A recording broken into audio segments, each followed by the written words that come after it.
Assalamualaikum warahmatullahi wabarakatuh. Perkenalkan, nama saya Haryana, NIM 1931041091,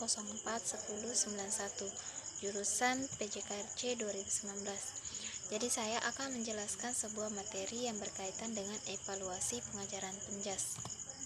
Yang pertama yaitu pengertian dari tes. Menurut Cronbach tahun 1960 mengemukakan teks adalah suatu proses yang sistematis untuk mengobservasikan tingkah laku seseorang yang dideskripsikan dengan menggunakan skala berupa angka atau sistem dengan kategori tertentu. Sedangkan menurut Brown FG tahun 1970 mengemukakan teks adalah suatu proses yang sistematis untuk mengobservasikan tingkah laku suatu sampel atau individu. Dan menurut Johnson dan Nelson tahun 1974 menyatakan teks adalah suatu bentuk pertanyaan atau pengukuran yang digunakan untuk menilai pengetahuan dan kemampuan usaha fisik. Berdasarkan pendapat di atas, maka dapat dikatakan bahwa tes merupakan instrumen atau alat yang digunakan untuk mengumpulkan informasi berupa pengetahuan atau keterampilan seseorang.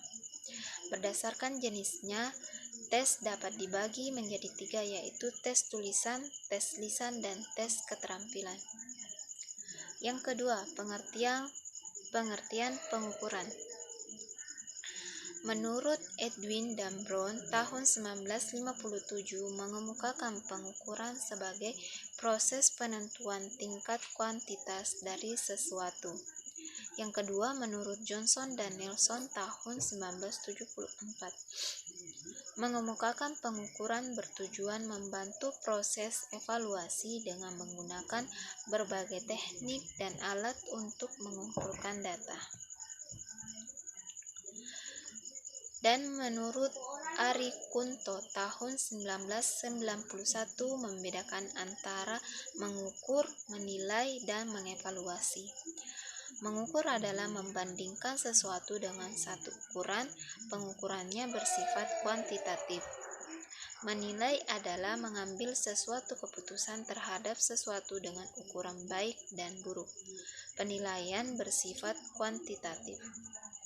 Kesimpulan yang dapat ditarik dari beberapa pendapat di atas adalah bahwa pengukuran merupakan bagian dari evaluasi yang menggunakan alat dan teknik tertentu untuk mengumpulkan informasi secara tepat dan benar.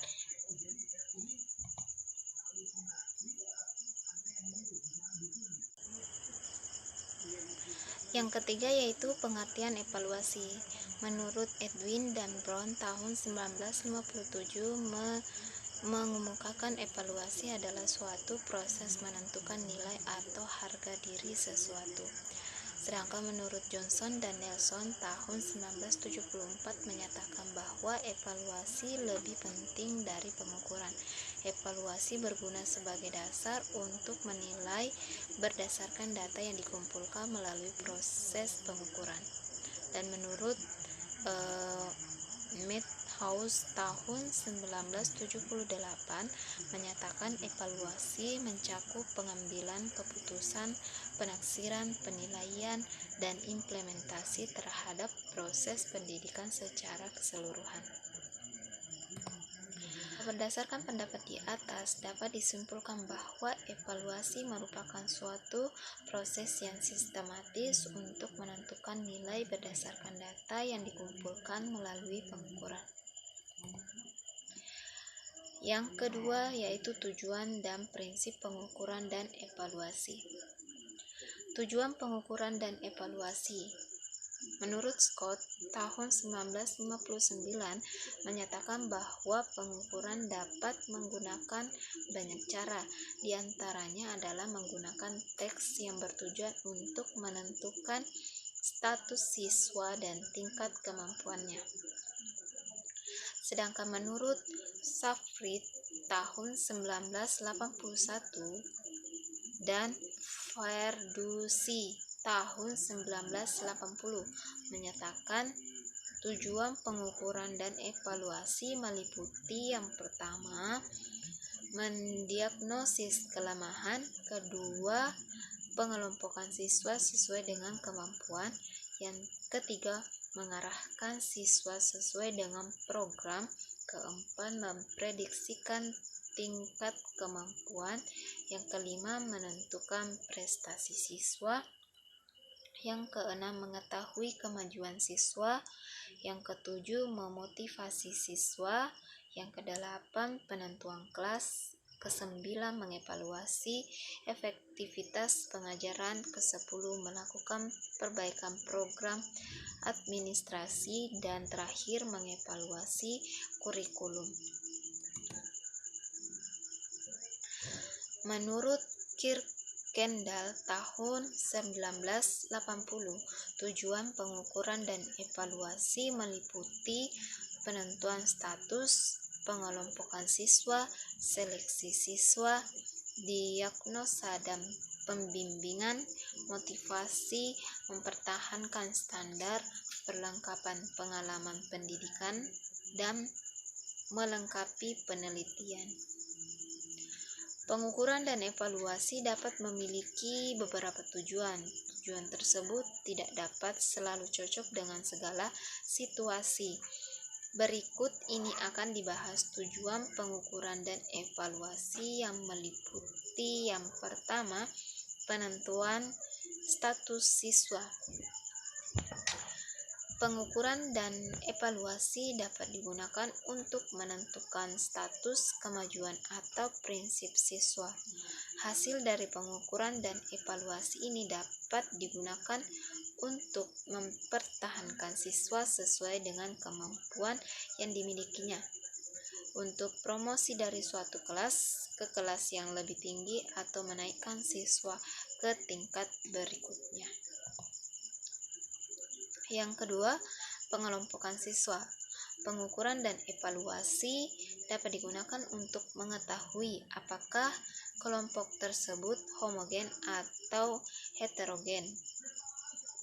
Dari beberapa sifat atau kemampuan yang dimiliki, pengelompokan dapat didasarkan pada beberapa macam alasan, dan pengelompokan tersebut dapat didasarkan pada tingkat usia, kondisi kesehatan, struktur tubuh, tinggi dan berat badan, keterampilan, jenis kelamin, minat, dan sebagainya. Pengelompokan ini dapat berfungsi untuk memperbaiki pelaksanaan pengajaran dengan cara melakukan pengelolaan kelompok yang homogen. Yang ketiga, seleksi. Pengukuran dan evaluasi dapat digunakan untuk menyeleksi siswa dari suatu kelompok. Dalam kegiatan yang berkaitan dengan mata pelajaran pendidikan jasmani, bisa dilakukan untuk menyeleksi anggota tim olahraga yang mewakili kelas atau sekolah. Seleksi siswa ini melibatkan kemampuan fisik, sosial, dan emosional. Yang keempat, yaitu diagnostik dan bimbingan. Pengukuran dan evaluasi dapat digunakan sebagai bahan diagnostik untuk mengetahui kelemahan-kelemahan. Berdasarkan hasil pengukuran dan evaluasi, maka perbaikan atau remedial dapat dilakukan. Dari hasil diagnosis ini, kegiatan bimbingan dilakukan untuk membantu siswa. Untuk pendidikan jasmani, bimbingan diberikan sesuai dengan kelemahan-kelemahan yang dimiliki siswa. Yang kelima, motivasi. Hasil tes yang diumumkan kepada mahasiswa diharapkan akan dapat membangkitkan motivasi mahasiswa untuk berprestasi yang lebih baik. Dengan mengetahui hasil yang dicapai, mahasiswa memperoleh nilai rendah diharapkan akan lebih memacu diri untuk memperoleh nilai yang lebih tinggi. Bagi mahasiswa yang memperoleh nilai tinggi, diharapkan dapat mempertahankan prestasi yang dicapai, bahkan kalau dapat ditingkatkan. Yang keenam, mempertahankan standar. Pengukuran dan evaluasi dapat berguna untuk mempertahankan standar penampilan yang diharapkan mahasiswa. Pengukuran dan evaluasi tidak hanya sekedar digunakan untuk menilai mahasiswa, tetapi dapat juga untuk melihat sampai sejauh mana keberhasilan pengajar telah tercapai. Dengan demikian, bukan hanya menyangkut materi saja yang dievaluasi melalui proses pengajaran pun harus dievaluasi secara cermat. Yang terakhir yaitu melengkapi pengalaman pendidikan. Hasil evaluasi berguna bagi dosen dan mahasiswa untuk melakukan perbaikan. Berdasarkan hasil yang diperoleh, dosen dapat belajar tentang dirinya dan tentang kegiatan yang dilakukan. Dengan demikian, dosen tidak hanya mempelajari tentang mahasiswa saja, melainkan juga dapat menemukan informasi yang berguna bagi dirinya maupun bagi mahasiswanya. Pengalaman yang diperoleh tersebut penting sekali artinya untuk melengkapi pengetahuan yang telah diperoleh sebelumnya. Pengalaman tersebut dapat berupa ketepatan penggunaan metode pengajaran atau aktivitas lain yang berguna bagi mahasiswa.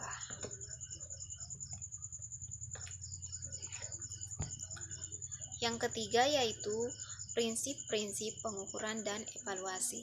Yang pertama, program pengukuran dan evaluasi sesuai dengan filsafat hidup dan pendidikan. Prinsip pengukuran dan evaluasi tidak boleh bertentangan dengan filsafat hidup yang dianut dan berlaku pada masyarakat tertentu. Pengukuran dan evaluasi yang berlaku di Indonesia tidak boleh bertentangan dengan Pancasila dan hasil selaras dengan Pancasila. Yang kedua yaitu pengukuran harus dilakukan secara objektif. Objektivitas sudah mulai diberlakukan sebelum suatu tes dilaksanakan, yaitu pada saat merencanakan sebuah evaluasi. Seorang guru pendidikan jasmani dalam memberikan nilai harus objektif. Nilai yang diberikan kepada siswa harus didasarkan pada data-data yang diperoleh dari hasil pengukuran sesuai dengan kondisi siswa. Yang ketiga, evaluasi dilaksanakan sebelum, selama, dan setelah proses belajar mengajar. Evaluasi yang dilaksanakan sebelum berlangsungnya proses belajar dan mengajar dimaksud untuk mengetahui kemampuan awal yang telah dimiliki siswa. Hasil evaluasi tersebut dapat digunakan sebagai bahan pertimbangan dalam menyusun program atau metode penyampaian, serta berguna untuk melakukan pengelompokan siswa berdasarkan kemampuan yang dimiliki. Yang keempat, prinsip kontinuitas. Evaluasi dan pengukuran harus dilaksanakan secara terus-menerus selama proses belajar mengajar berlangsung. Hal ini karena pada dasarnya evaluasi dimulai dilaksanakan sebelum, selama, dan setelah kegiatan belajar mengajar berlangsung. Prinsip kontinuitas dalam evaluasi akan membantu memberikan data yang tepat atau sebenarnya tentang kemampuan siswa yang nantinya akan membantu dalam menentukan nilai siswa.